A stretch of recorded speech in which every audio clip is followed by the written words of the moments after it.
Hey there, welcome back to the James Show, News Talk 820 WBAP, now on FM at 93.3. I could have done all 3 hours of today's show just on the goofy things that are going on in schools around North Texas. I could have done all 3 hours. We have impeachment of Mayorkas going on. We have Trump trials going on. We may be in the beginnings of World War III over in the Middle East.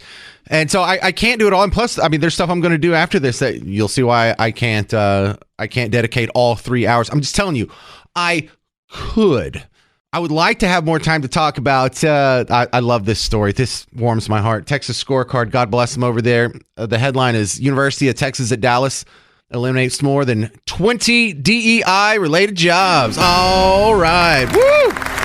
Yes. Get rid of them. All of them. Now, they're not, banished and exiled to the island of St. Helena or whatever, but they can apply for other positions at the university. I would just like to point out they had 20 jobs at UT Dallas dedicated to DEI. 20 jobs. It's not like, hey, I'm an accountant and then also on the side I do this email newsletter about DEI. No, these were 20 jobs. Their entire existence was about DEI. What do you think these people make? What do you think it costs to give them an office? What do you think it costs to give them benefits and to pay the taxes on their employment and all that stuff? We're talking about $2 million something bucks a year just in having these guys on campus. And that's not the budget of what they do. That doesn't even count what they spend on events or whatever. But University of Texas at Dallas, getting rid of 20 DEI positions. Whew. I don't know. Are you shocked that there's that many? I'm kind of surprised that there's 20, because University of Texas, and the big in Austin, I would believe that one probably has 20. But now finding out University of Texas at Dallas has 20. What does UT Austin have? Like 200? The enrollment at University of Texas Dallas is bigger than you think. It's around 30,000. That's more than I expected. Holy smokes. I didn't know it was that big. But 20 full-time jobs. If you take that 30,000 students there and whatever the budget was for those 20 people, I would spitball it to be $2 million just for their salaries, but then for their office, then for their programs, they're going to need resources. Well, I mean, you have 20 DEI people that are what? Just checking their emails all day? No, they're putting on events. They're having something at the student union. They're having they're going to have a booth set up at the state fair to give out tchotchkes and white people suck magnets to put on your refrigerator. Hate James Parker, memorabilia, or maybe like a keychain. Christians are stupid or something like that. They're all gone though. They're all gone. How much money, how much less could tuition go down if you just applied all that money saved on this?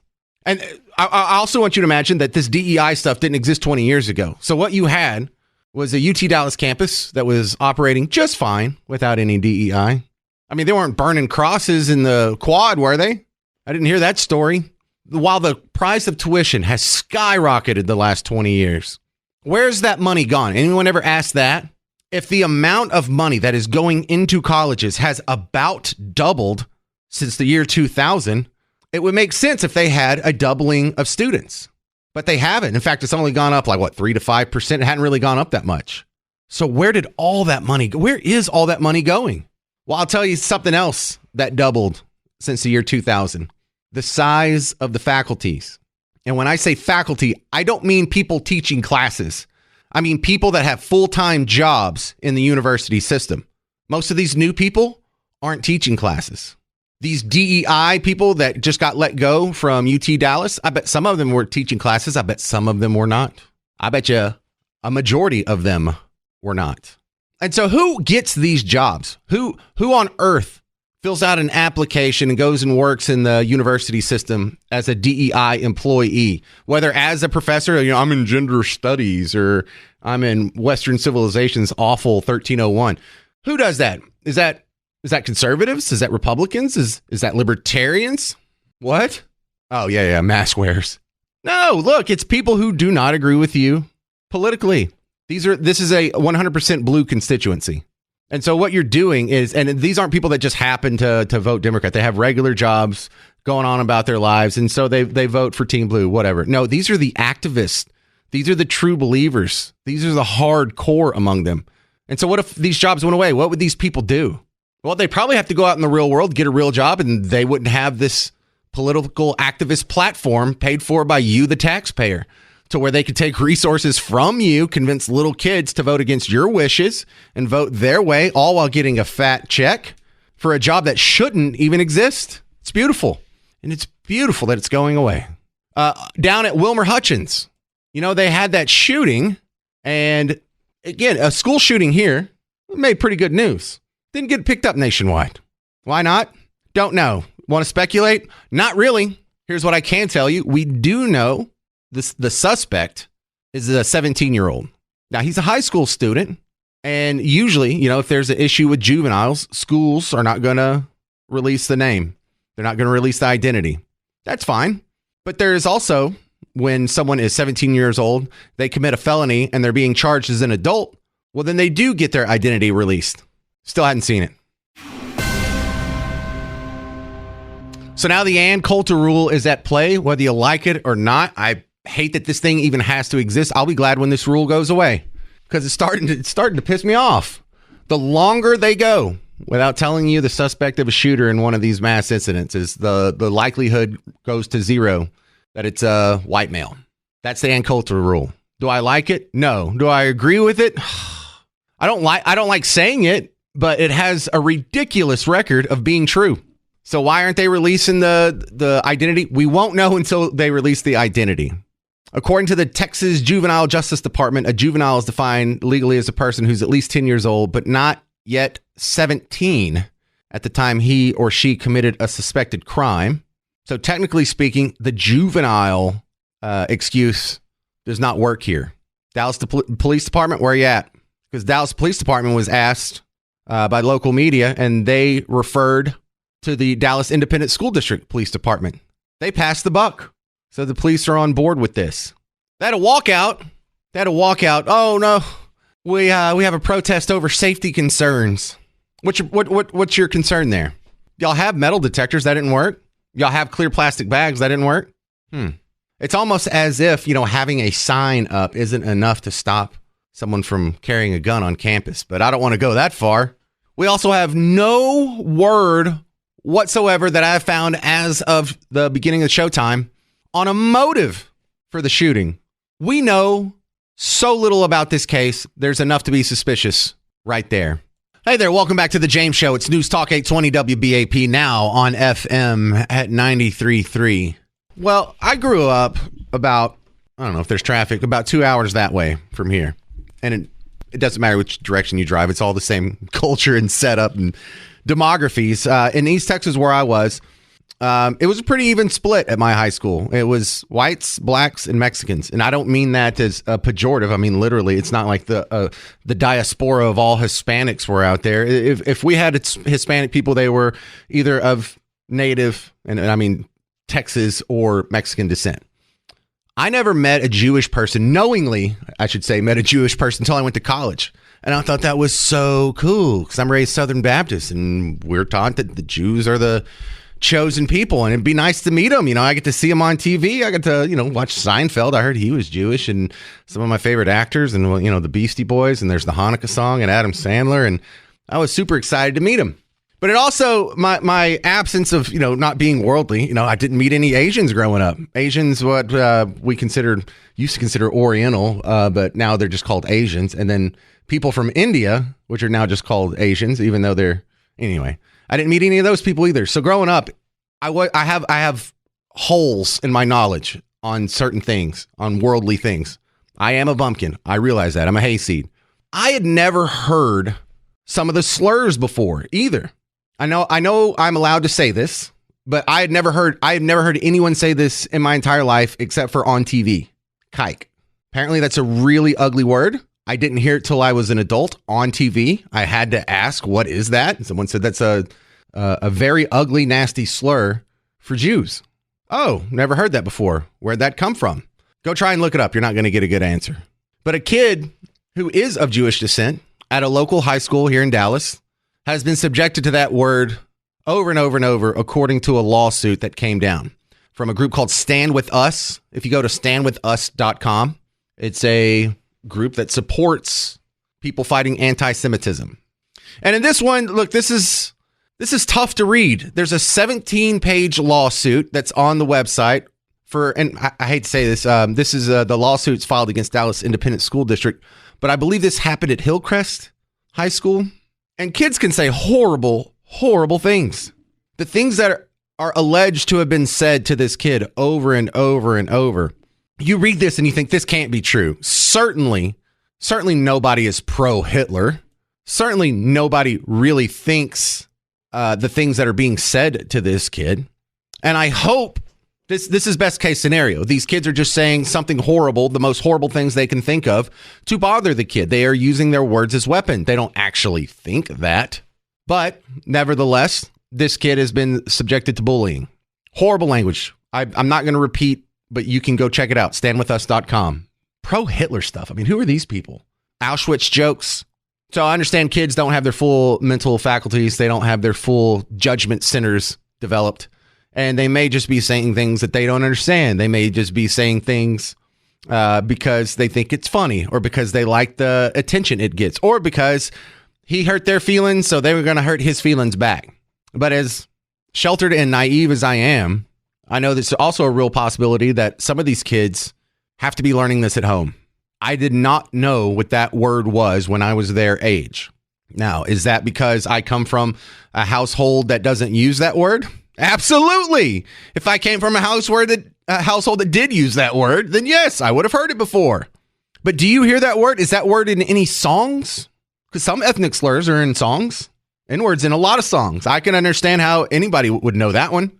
So where did these kids learn this? Was it in a movie? Would they just watch American History X? Was it even in American? Did they? I think they said it like passively in American History X. But I'm baffled that these kids even know these words. And how much can a sophomore in high school really know in depth about Auschwitz and Hitler and what was going on in the Holocaust? And, you know, they don't know what happened 20 years ago, much less what happened 80 years ago. But this is rough stuff because, okay, I understand all kids are going to get bullied at some point. Sticks and stones may break my bones, but words will never hurt me. At what point is a lawsuit legit in this case? Can you really sue a school district because people are saying mean things to your kids? Well, it didn't stop there. This kid alleges, again, this is all reported, allegedly, whatever, that he wasn't allowed to go into the bathroom. They would stop him from using the bathroom, and they would say Jews are not allowed to use this bathroom. He also claims that he has gone to faculty. He's gone to the administration multiple times, reported it to teachers. Still happens. He's not happy with the lack of punishment that happens to these other kids. But really, if you are a kid in high school, is there anything other than learning it at home that would make you say such horrible things to someone based solely on the fact that they're Jewish? Now, I am stretching. I'm going out on a limb. I'm not a news person, so I'm allowed to report things that haven't been confirmed and double checked. But I'm betting these kids learned it from their parents. And I'm bet you if we found a little more about who these parents are, you might have some of your answers. You know, it's the Holy Land Foundation that's not too far from Hillcrest High School. That was a very successful fundraising operation. And a lot of that money went to just fun groups like Hamas and what was the other one? ISIS at the time. They got in trouble for all that. Sending money to Al Qaeda. I forgot which one it was, but it was the Holy Land Foundation. Wasn't that in Garland or Richardson or something? Well, is there an overlap there? Are these Muslim kids that are being taught by their Muslim or immigrant parents? They have this pre-existing cultural clash with Jewish people? Because where I'm from, Jewish people are cool. I mean, we think of Abraham and Moses and David and Solomon and all that fun stuff. Jesus is a Jew. So I don't know what to think of this because we don't have all the answers. But I am quite suspicious about just the level. If you go read some of these things, I like to kill Jews and then put their remains for the filling that can't be. This is horrible. This is horrible stuff. I was a horrible kid. I had my own desk in school suspension, which Coach Taylor thought it was hilarious. We should just put your name on that desk, Parker. You're in here so much. I skipped school a lot when I was a senior and I kept having to go to in-school suspension. So I know who all the bad kids are. I know how the bad kids talk. The F word flies freely when you're in in-school suspension.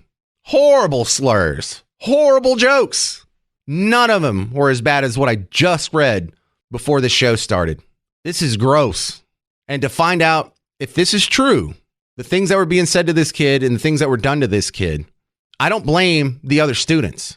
We need to find out who their parents are, and we need to have a chat with them. And if you are sending kids to school that are sounding like the foot soldier of Satan and Hitler himself, maybe you don't deserve to go to school anymore. Maybe you need to go find another school. I don't like the pro-Auschwitz, pro-Hitler kids learning alongside my kids. I am not 100% open and tolerant. These people, I mean, we hear all the time, punch Nazis, Nazis are evil, yada, yada, Trump's Hitler or whatever. But when you have people who are actually praising Hitler, where's your complaint there? This is ugly stuff. I dare you to go read this complaint. It will shock you. You will not be the same afterwards, and you will want some answers. And you know what this means? Some of you have kids that go to school there. Some of you have friends that have kids that go to school there. Some of you went to school there. Some of you just picked up your kid from school there. But none of us, myself included, I have 4 kids. We don't really know what they're hearing all day. We don't really know if our kids are going through something similar like this unless we ask.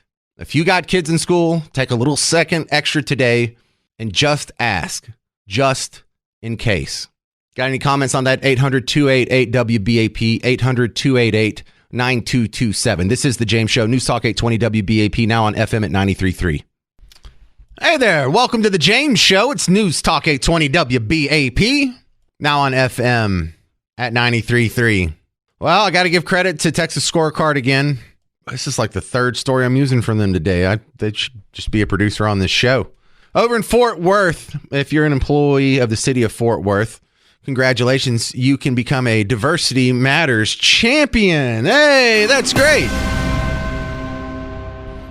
What they have there for the Fort Worth employees, they have a handful of events that employees can attend. And if you go to enough of them, if you go to 5 of the 6 events in person or online, you will qualify as a Diversity Matters champion. Good for you. Diversity Matters champion. Well, how do we know about this? Well, Texas Scorecard got a hold of a flyer and they put it up on their Twitter. This flyer comes from the city of Fort Worth. They have a diversity and inclusion department. Great. This is what your taxpayer dollars are going for. But in this Diversity Matters flyer, they have the front and back. Let me go through the events that if you attend 5 of these 6, then you get to be a Diversity Matters champion. Black History Month, Asian American Pacific Islander Heritage Month, Juneteenth, Pride Month, Hispanic Heritage Month, Native American Heritage Month. Now, hey, diversity and inclusivity. Guess how many of those include me? Yeah, none of them. Absolutely none of them. All right, to the phones we go. 800-288-WBAP. Let's start with Gloria in Fairview. You're on The James Show. Welcome to the program. What do you think? Hi. Well, James, let me tell you. You want to know what it's like to be Jewish, okay? When I was a kid, I grew up in Houston, and I used to see signs all over the place for homes, and the sign would say, no Jews and no ants allowed. And no what? No, well, I don't want to use the word, but and African American? Yes, uh-huh. Really? How old are you?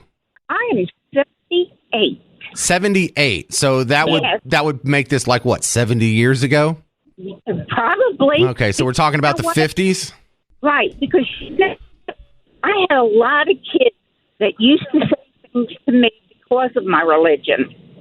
Okay? The word type was never used. It was never heard. And if you go on the web, okay, there are all sorts of people like the Nazis and the skinheads, and sure there are a lot of websites for Arab people, the Arab kids. They may not learn it so much from their families, but I'm sure they do. All they have to do is get on some of these sites. And these people, it's terrible what they they tell these kids, and they believe it. So you think this could be fueled just as much by social media, more so, maybe even more so than the parents? Absolutely. Maybe. Yeah, Okay. maybe so. I mean, I don't know where this comes from. I would have to say you would have to have some sort of pre-existing direction to go down one of those rabbit holes, I think, but I don't know how people end up like let this. Me tell you, I was one of the few Jewish kids in this elementary school, and this young boy asked me something about being Jewish, and it was rude. Well, just being asked about being Jewish isn't rude. No, it's not, but the thing is that the word type is not like you say, that's like calling an African American. Don't say it. Okay, just the N-word. All right, well, thank you for sharing your story, Gloria. I'm sorry you went through all that. That's absolutely ridiculous. Let's go to Alex in Dallas. You're on 820 AM now, 93.3 FM. WBAP. What say you, Alex?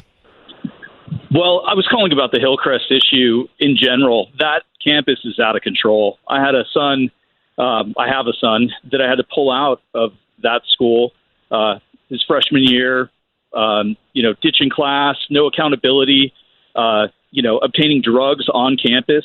And, when someone that sends their kid to school and entrusts these people with the education of their child gets zero response back when reaching out to these people to get help and notify them of what's going on the campus, it's just emblematic of the entire public school system and why people want to move to vouchers and send their kids to better schools.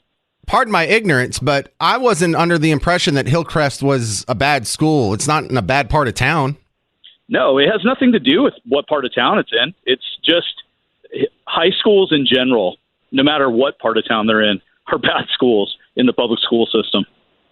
All right, man, you're breaking my heart over there, but I guess, that's what you experienced, so there's nothing I can argue with there. That's very disappointing. If you have anything you'd like to share on that as well, 800-288-WBAP, 800-288-9227. I'll continue talking about this coming up, but then also there was a 1-year-old who was mauled to death by 3 dogs, and I have some strong opinions on what should happen to the dog owners coming up next on The James Show. News Talk 820 WBAP, now on FM at 93.3. Hey there, welcome to The James Show. It's News Talk 820 WBAP, now on FM at 93.3. Let's go. Well, a national group, Stand With Us, has filed a lawsuit against Hillcrest High School in Dallas. It's over there, Hillcrest, Walnut Hill. If you haven't driven past it ever, those cross streets, pretty much everyone around here knows. And some of the stuff I read in this document, it's just awful. There's 17 pages, and the amount of stuff that these kids have been through. And I imagine he's not the only Jewish kid at Hillcrest High School. I double-checked my memory on the Google Maps on the break there. And yeah, there's the giant synagogue down Hillcrest at Northwest Highway, the Temple Emmanuel. And so if this is allowed to go on at Hillcrest High School and the administration turns a blind eye to it, some of the stuff is nasty, unbelievably nasty. And I don't expect the administration to jump and do a dance every time someone gets their feelings hurt in high school. But we are way, way past that. I don't even want to repeat some of the stuff. I'm learning new ethnic slurs over here. You got any comments on that? 800-288-9227. Mike in Commerce. You're on 820 AM now, 93.3 FM, WBAP. What's up, Mike? Yes, sir. It's been going on like this since the 90s. There's nothing changed. There's nothing different. It's only getting worse. And that's from personal experience from back then. Well, that's your personal experience. I didn't hear any ethnic slurs against Jewish people at my school ever, once. It all started back when they started changing the students. They started shipping students in from different parts of Dallas just to go to that school, and that's when the real problems really started in the early 90s. Is that when that started? There was some, what was that, busing? Do we call it busing now, or is that like busing. A taboo setup? It was called busing, and that's what it was. They was bringing children in from all over the place. Did you go there? Yes, sir. Oh, you did? What year did you graduate? 93. Congratulations on your high school graduation there. Thank you, sir. But when you were there, you saw bullying like this? You saw horrible phrases and Holocaust jokes? Absolutely. And there was a pro-Hitler crowd at Hillcrest in the 90s. Yes, sir. Man, you people need to find new schools. There were anarchists in the 90s. Yes, sir. All right, fair enough. I had no idea. See, I can admit, at least I can admit, I'm a bumpkin from the middle of nowhere that just doesn't know about some of this stuff. Robert in Mesquite, you're on 820 AM now, 93.3 FM WBAP. What's up, Robert? Okay, yeah, that stuff's always gone on. It's gone on, playing and, being mean as well. Y'all can't say it's always gone on. I didn't see it. I bet you this doesn't go on at most schools. Listen, hold time out. Okay, sorry. I said it went on, but a lot of times it was just joking around. We all called each other names. It happens, joking around and also seriously, but it's always happened. I mean, it happened when I was in high school, too. I mean, people they're making more out of it than it really is. But that's the high school that a couple of years back, that 26 or 28-year-old guy that could never leave high school was arrested for going out with that 15-year-old freshman. Mm-hmm. You remember that? Yeah, the guy that said he was like a Hurricane Harvey evacuee and then signed up because he wanted to play basketball or something stupid like that. Yeah, couldn't leave high school, and he was going out with a girl that was 13 years younger than him or something. Well, that's a whole different bag of maladies other than the pro-Hitler crowd. Man, that is a weird high school. That's a good point. I'm glad you brought it up, Robert. What's that? I'm glad you brought it up, Robert. That adds a little spice. Let's go to the phones. D in Sanger, you're on 820 AM now, 93.3 FM WBAP. What do you think, D? Unfortunately, James, and first of all, I love you and everything that you're doing at WBAP. Keep it going. Yes, and unfortunately, bullying is true and real, and there's a little bug tussle, one campus school district not too far from Fort Worth, and it's happening. My son and daughter-in-law, unfortunately, had to move our granddaughter from that school because of bullying, and she is doing fantastic since she moved on. Well, where did she go? Did she go to another bug tussle school that just happened to have a better class? Well, fortunately, she did move to a private school, and it has been nothing but awesome. But it drags these kids down in every way possible. Emotionally, I just can't. I could spend an hour sharing with you examples, and we're talking only a 13-year-old. Well, I'm not surprised at the bullying. Bullying's always been there. Bullying's always going to be there. I think that what's changed is the administration's response to it, and that's where I'm most disappointed in the stories that I hear. We are too, and that was the problem. And they just didn't want to be known as continual whiners because they're a family of doers, and they just decided, and since they could, fortunately, move on. And that's what they did. But not everyone is able to do things like that and make a decision like that. These kids, most of them, probably 90% of them, they're where they are, and they can't change. That's why school choice is such a big topic in Texas lately, and we should probably have brought that up long before now. Thank you, Dee. Yes, thank you very much. All right, thanks for sharing your story, Dee. Let's go to Richard in Denton. You're on 820 AM now, 93.3 FM WBAP. What's up, Richard? How you doing? I'm well, sir. Can you handle a feel-good story about race relations? If it's short and doesn't contain any dirty words. Well, I don't know one. I grew up in the 50s in a small town in Tennessee. 2/3 white, 1/3 black, totally segregated.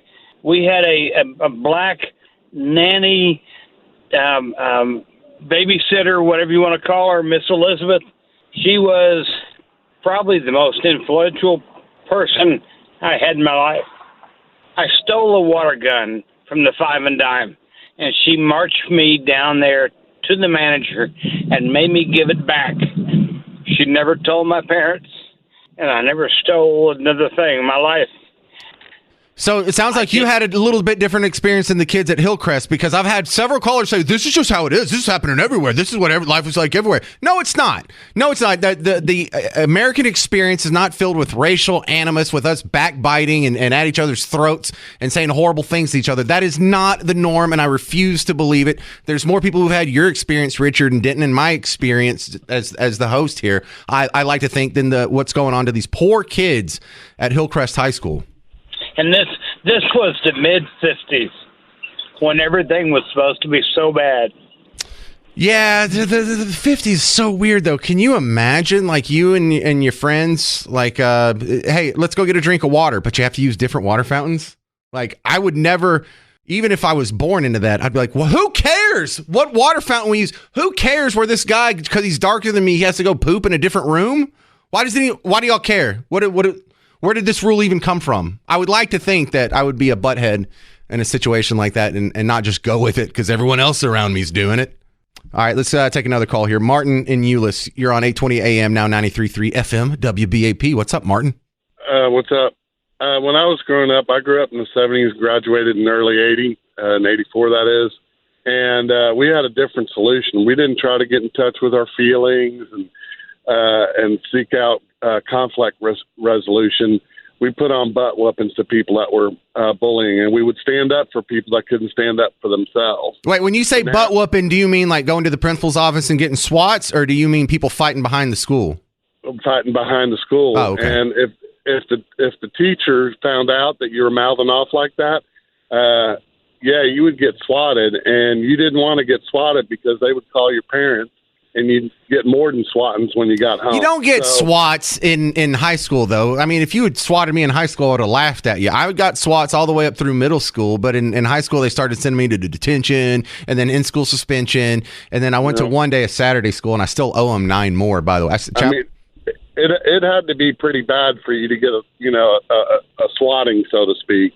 But we just didn't do it. And we were taught respect and all that. And, you had people that were mouthing off and, this, that, and the other. But it wasn't anything like that. But now, if you stand up for yourself, the person that stands up for themselves is the one that ends up getting in trouble. Well, sometimes. I hear you, Martin. You people are way too pessimistic. Thank you for your call.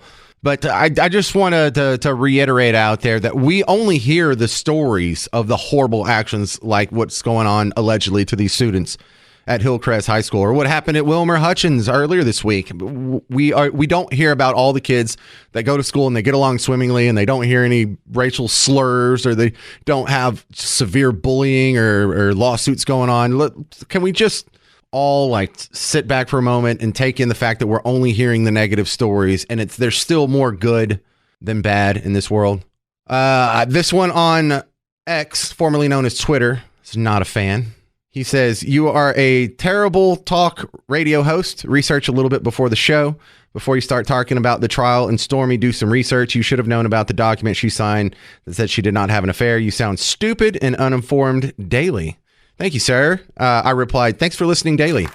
I appreciate that. I mean, I get paid the same whether you like me or not. Just listen. Just don't. You can hate me. Just don't turn the channel. Just be here 2 to 5 and hate me for 3 hours every day. You and I will get along swimmingly, sir.